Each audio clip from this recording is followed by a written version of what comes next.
François Bachy. Dans quelques instants, nous serons donc en mesure de vous donner les premières estimations de ces élections régionales qui vont donc désigner pour 4 ans les nouvelles assemblées dans 26 régions de France avec l'outre-mer.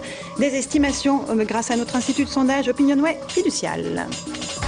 Et vous découvrez les résultats en même temps que nous. Le Parti Socialiste arrive en tête, 29,1%. C'est le coup de théâtre de cette élection régionale. L'UMP et ses alliés, l'UMP qui a déjà fait l'union, est à 27,3%. L'Europe Écologie réalise un score de 13,1%. Le Front National est au-dessus des 10%, 11,2%. Le Front de gauche de Jean-Luc Mélenchon est à 5,7%.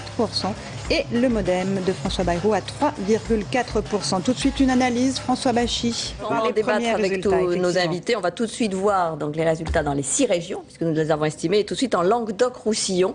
Évidemment très attendu, puisque là, la gauche est divisée. Georges Frêche, qui n'avait pas le soutien du PS, obtient 37,7%. L'UMP, Raymond Couder, 20,2% et le Front National, 12,2%, en mesure de se maintenir au deuxième tour. Pour le Front de gauche, 8%.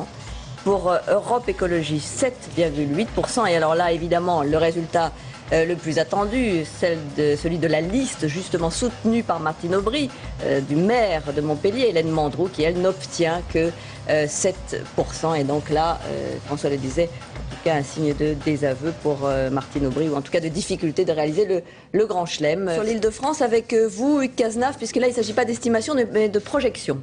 Oui, effectivement, c'est important de le signaler. C'est une projection. Pourquoi? Parce que les bureaux de vote en Île-de-France ferment un peu plus tard, pour la plupart à 20 h. Donc, une projection, c'est tout simplement une extrapolation du vote estimé dans les autres régions sur ce que pourrait être le vote en Île-de-France.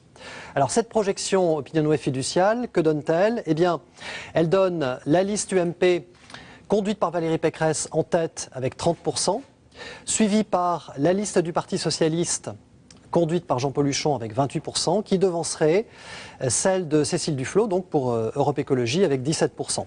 Le Front National, on le voit, à 8%, ne serait pas en mesure de se maintenir pour le second tour et devancerait la liste du Front de gauche avec 6%.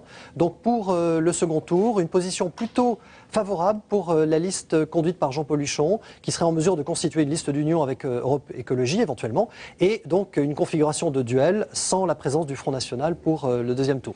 On aura une estimation avec des bureaux de vote en Île-de-France véritablement dépouillés d'ici quelques minutes.